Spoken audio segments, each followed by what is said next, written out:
Check, check.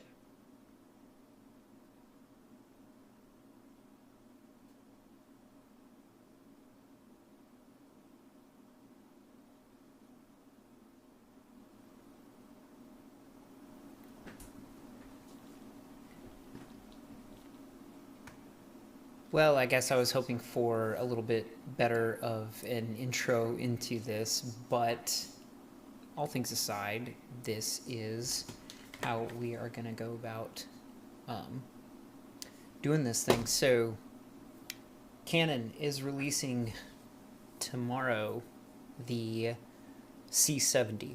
It's a new cinema camera.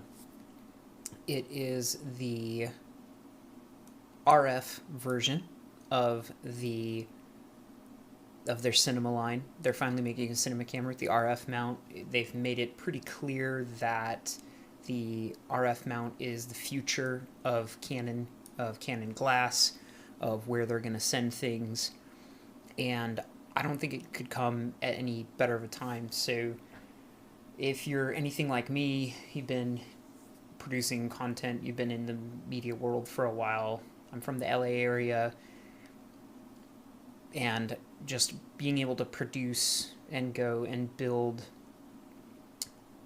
it's usually you're either buying or renting, always pushing the what's the word I'm looking for, envelope as far as it comes to your gear, and trying to your hardest to get away from the gear lust, as it were, and trying to save your money, trying to buy smart, trying to do the best you can with what you have.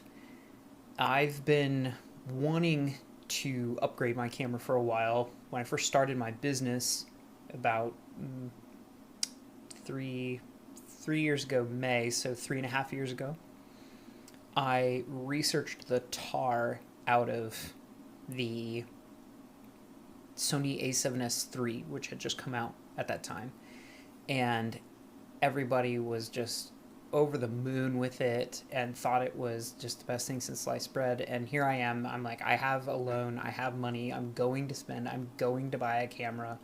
Which one is it going to be? I ended up purchasing the Canon 5D Mark IV, and I've loved it. A lot of people were pretty hard on the 5D Mark IV when it first came out. They were upset that the 4K video files were so big and the crop factor was so intense, and a lot of other things that people just really, I don't know, I think it was a little unfounded because it wasn't so much practical usership or finding workarounds. It was more finding ways to be upset about a camera. So yeah, 4K files are going to be big. They're not even raw files. Like, once you get into that territory, you're talking about gigantic files and huge bit rates. So to be complaining about the 4K file size, it's like, in this day and age, hard drives are cheap. Buy hard drives, back your stuff up. It's not that big of a deal of an investment anymore to protect that type of stuff and to work at that level, even with something that's not a raw codec. So 4K file being big didn't bother me too much. Also because I was able to turn that into value for my clients by providing them with high resolution 4K stills. So the MJPEG wrapper that those things came in off the 5D actually helped me out a ton, as far as the quality of the still images I was able to push out for clients. And then also, a lot of people cried about the crop factor. It's like a 1.8 crop factor, and everyone's, oh, it has this huge crop factor in 4K and it's so terrible and all this stuff. And I said, okay, well, if I'm trying to make smart buying decisions and I'm also trying to travel as light as possible when I'm doing different types of work for different clients, a lot of run and gun type stuff, the lens that most people run to that are just getting their feet wet or really want an all-in-one solution, they run to the 24-105, the f4, and they call it a day. it's image stabilized, and they're just happy as a clam. It's just getting indoors. The low light capabilities isn't that great, especially the 5D Mark IV. And so I was, F4 is a little hard for me when you're indoors and not a well-lit environment. So that's why most people would go to then the 7200, which is image stabilized at f2.8, but that lens is $2,500. And so if you don't have $2,500 to drop on a lens, what are you going to do? So I thought to myself, if I utilize the 4K crop to my advantage, I can run cleaner and lighter and less expensive than going for one of these massive 7200s. So what I did was actually ended up buying the 100mm macro, which is f2.8, image stabilized, a fraction of the cost of the 7200, and also a fraction of the weight. So when you're in 4K, you get a 1.8 crop, and so you're looking at a 180mm lens off of that sensor. And so that's, you're at 180mm at f2.8. 7200 is not going to give you that much more reach for being such a heavy, expensive lens. And then if I need a wider shot, okay, I can cut into HD, lose that 1.8 crop, and I still get my shot. It's still image stabilized, it's still f2.8, and I get macro capabilities, so I get a lens that's doing double duty if I need to do some really epic B-roll shot. But that's just to give you some context about where I'm coming from. The 5D is still my current daily driver. I've always wanted a body that was dedicated to video, because if you do hybrid work like me, sometimes you're doing photos, sometimes you're doing video, sometimes you're doing live stream work, to be able to cage and uncage that beast every time you want to use it for photography, for example, is a bit of a pain. That and things like you're capped at run times and, just ergonomics of a cinema camera and some of the other things about the codecs and being able to record to dual card slots and simultaneously and so on and so forth down the line. DSLRs, ever since the DSLR revolution that started with the 5D Mark II when that came, or the 5D Mark II when that came out, they've always been hybrid bodies that are designed with video as like a nice to have. They're photo first cameras. They always have been. The reason they even went down that road in the first place was because they were getting so much pressure from photojournalists that we need video capabilities for our journalists that are in the field that can get us video footage back quickly that we can then push out onto networks and so on and so forth.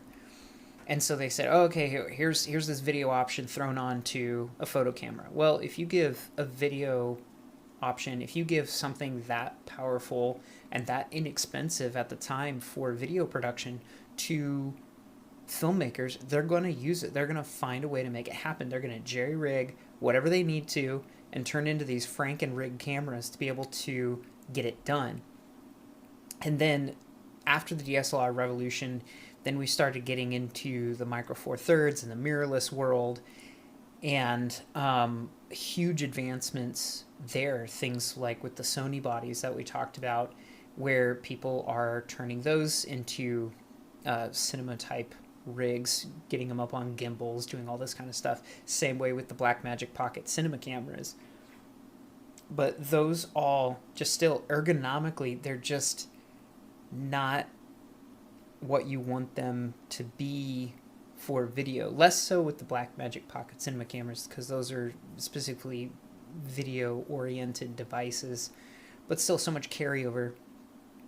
And the especially for the people that, like when the R5 and the R6 came out, people were totally losing their minds over, like, it's not a professional body, it's not good for professional video. And they're, the strapping all the matte box and all the focus pulls and all the Anton Bauer batteries and the big cinema glass and all this kind of stuff. and then it's overheating when they're trying to record 8K and 4K 120 for this long length of time. They go, oh, this isn't a professional video device. It wasn't designed to be. It's a hybrid camera with photo first in mind. It's just always been a photo camera that happens to do video and not the other way around. And so finally, I think with the C70 that's coming out, that's announcing tomorrow, I think we're finally going to see a video first camera for that segment, for that market that is the solo shooters, the vloggers, the YouTubers, all the kind of content creators that are out there, especially small production guys like myself. You know, I'm a one-man crew the vast majority of the time. And as much as I would love to drop the cash on a C300 Mark III, I don't have the, 12 grand to drop on a body like that. It's just not something that is feasible for my business right now. And just seeing all that has to go into things like the Blackmagic Pocket Cinema cameras to be able to get them up to par, if you will. It's the same things I deal with right now with the 5D, where I've got to have a cage and I have to have all these accessories to strap onto it to get it where I want. And I've got to put, a matte box if I want ND filters, or I got to put circular polarizer, or I got to put variable NDs on the front of it to do that part of it. And then as far as audio is concerned, I've got a 3.5 millimeter jack and that's it. I don't have proper audio connections. And then I'm only dealing with a single card slot, either CF or SD. And then, you can do external recording, but again, you're getting into adding on peripherals to things that are making this camera body into a cinema-like camera, making it into something that was never designed to be in the first place. And so I think that's where the C70 finally comes in and kind of saves the day, if you will, because I think Canon's finally wising up to the fact that there's this huge market segment out there of Canon people, or people that want to be Canon people, but they just look at that barrier to entry price-wise and go, I just can't do it. There's just no way. So all that to say, C70, I think, is going to be phenomenal. We don't have any word on price yet. I'm really hoping that it's going to be something reasonable. Which, I'd be pleased as punch if it came out being somewhere in the like 5 to 6 range as far as pricing goes. But we'll see. But some of the things I'm really excited about that have come across what the C70 is really going to be about is, finally we're getting 4K at 120. We're getting 4K at 120 in 10-bit 422. And we're getting it in XFAVC, all-I or long GOP, or you are also getting it in MP4, in HEVC, H.265, or H.264. So you have a ton of flexibility with this thing. Also, they are writing to SD cards, which that was the thing that really tore it for me. When I was doing all this research, I was heavily looking at the C200, going, hey, I might be able to get into that. Because I didn't want the C100 because I wanted 4K for sure. Because not that I'm doing 4K delivery, but having the option to reframe and to, I love the look of the downscaling and compressing all the artifacts and stuff like that to be able to make it look like a cleaner image and that kind of thing. And also provide my clients with what I said earlier, providing them with still images from their events and from their projects and stuff like that to really just help them out and be a value for them. So I wanted 4K for sure, but just having those different codecs, and it was CF Express if you wanted the RAW, and I'm like, that's so expensive for media, and it's another piece of media that I have to buy that I don't already own. But using the C70 and having it dual card slots that are SD, I'm like, okay, that's a win. Finally, like, why aren't we using these smaller media that are plenty fast for the bit rates that these things can handle? So not only dual card slots, but dual card slots that you can record a variety of different ways. You can record simultaneously, so your same file on both cards. You can record what's the word I'm looking for, one after the other, so it'll start on one card. Once that's full, it'll switch to the other card. You can also even do mix and match, where you can set up your proxies on one card if you're in that type of production environment. So Canon's finally getting it as far as the C70 is concerned with what people really want and use in their productions, especially the solo guys, the smaller guys that can't afford C300s and C500s, but we want to turn a quality product, and we don't want to deal with like the Franken-rig type scenario. Also, we're getting real audio connections. It's got mini XLR jacks on it, so we don't have to deal with the 3.5-inch headphone jacks anymore. We can actually get nice microphones straight into the camera, get the mixing on there, so we don't have to deal with, again, another peripheral, another place where we could fail, a potential failure point for our production. Should you be recording in two places anyway with audio? Yes, but that doesn't mean that you should have to strap a zoom to the side of your cage just so you can get XLR inputs into your production somehow. So baking those onto the body is, perfect, finally. I think the biggest thing for me that I think was like, whoa, I didn't see that coming, was the C70 is inheriting the dual gain output sensor from the C300. So it's actually using that same chip, so that, I don't know if you haven't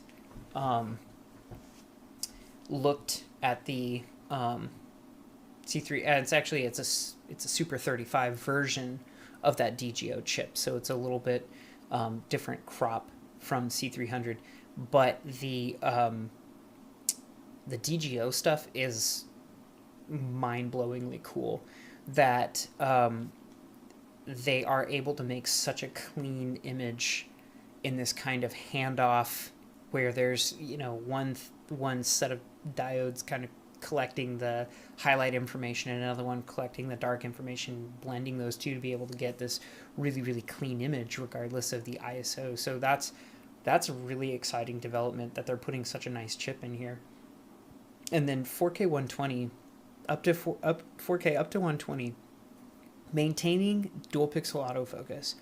This is something that I haven't talked about it yet, but my primary live stream camera is the Rebel SL3, which is a fantastic live streaming camera, especially for the budget. I mean, if you're going to spend money on any other live streaming camera, the SL3 just beats the pants off of everything else as far as quality and money, but I digress. It doesn't maintain dual pixel autofocus in 4K, even at 24 frames a second. The sensor can't handle it, which is lame if you're trying to do, again, run and gun type work. If you're in interview situations, it's fine. You can set your focus and the person's not going to drift around too much. But as far as tracking subjects and kind of that, I mean, you can forget it with the SL3. The 5D does a fantastic job. Dual pixel autofocus in the 4K in 24 and 30, but finally opening up that Slo-Mo option for Canon shooters, I think, is going to be huge. One of the other things that really I didn't foresee coming, which is super cool, is Canon is poised to release a new RF to EF adapter, because that is, the C70 is going to be an RF mount camera.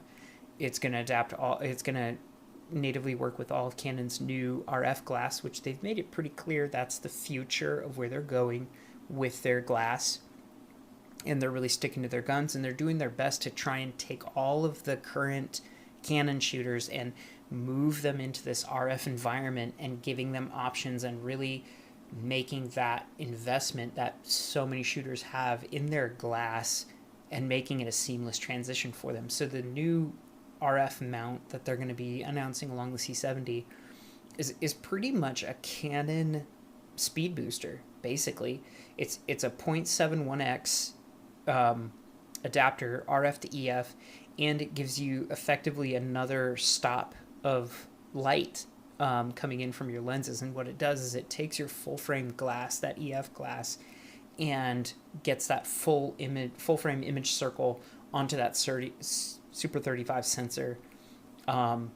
So you just get the most out of your glass if you can't drop the extra thousands of dollars on the new RF glass, which I would love to, but again, there's price and there's the capital that I have to spend on gear, and then there's the gear that's out there, and you have to be balanced in those things. You can't just run off and buy whatever. You need to kind of pace yourself in that. You need to prioritize your purchases. You need to know what really is most important for you and for your company and for your client ultimately. It all comes down to that. What does the person who's paying your bills need?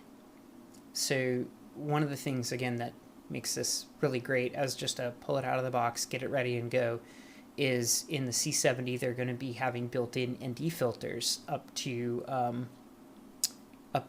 6 stops, I think. It's either 6 or 10 stops. I think it's 6. But having built-in NDs, I'm a huge fan of variable ND filters. I have one. I love it.